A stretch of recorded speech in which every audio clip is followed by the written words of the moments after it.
Former Indigenous Affairs Minister Ken Wyatt is calling on Opposition Leader Peter Dutton to allow Liberal MPs a conscience vote on an Indigenous voice to Parliament. Joining me now live is the Deputy Opposition Leader Sussan Ley. Thank you so much for joining us. Would you support a conscience vote?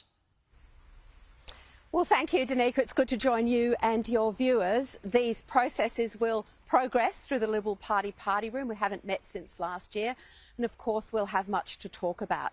But critical here is the government needs to stop playing clever, tricky political games by rushing the referendum and withholding the detail of the voice itself, how it will look and how it will operate. And that actually risks the whole reconciliation project failing. That is of real concern, I know, and it's a threat exactly to the goodwill that Australian people have towards reconciliation.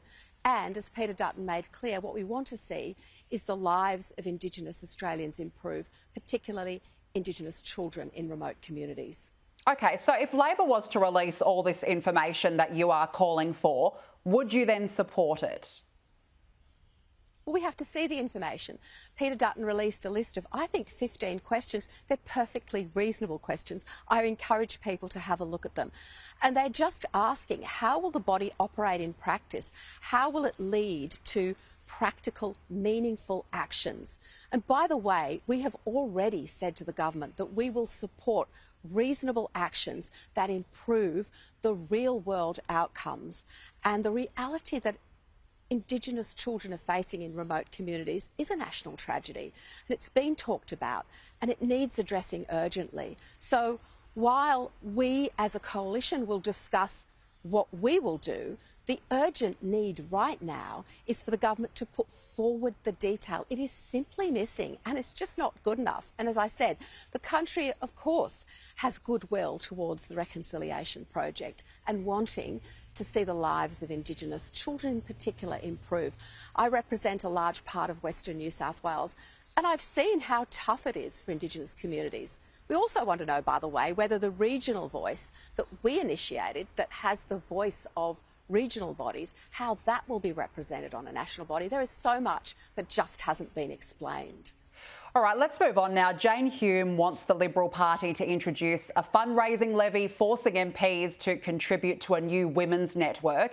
Is this the way to boost the number of women in the party?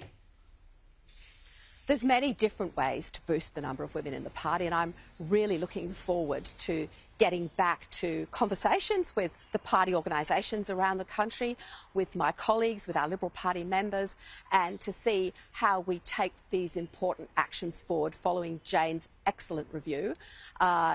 She's been brave, she's stared the issue in the face, and she's come up with a range of options that I know we will all talk about as we take those next important steps. Look, it's important to note that, Jane and I are federal parliamentarians and we have our views, but the Liberal Party is a party made up of a grassroots organisation, slightly different with different views in every state, exactly as it should be.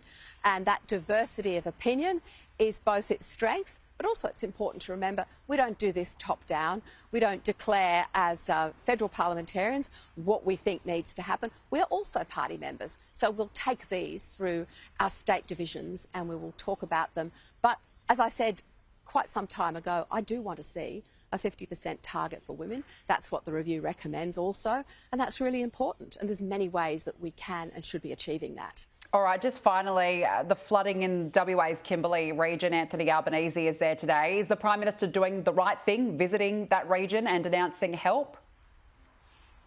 Absolutely, and I understand the West Australian Premier is going there as well. And of course, Prime Ministers should visit areas in the crisis, which looks pretty awful, the worst flooding I think WA has experienced. And in my own patch of the Murray and Murrumbidgee rivers, we've got past the worst of the flooding. It's always important for governments to remember that there is the crisis, there is the help that's needed immediately, but there's also the long-term rebuild for communities, for roads and for the damage to infrastructure. So the government does need to stay the course across Australia when it comes to rebuilding after the floods. Sussan Ley, thank you very much for joining us this morning.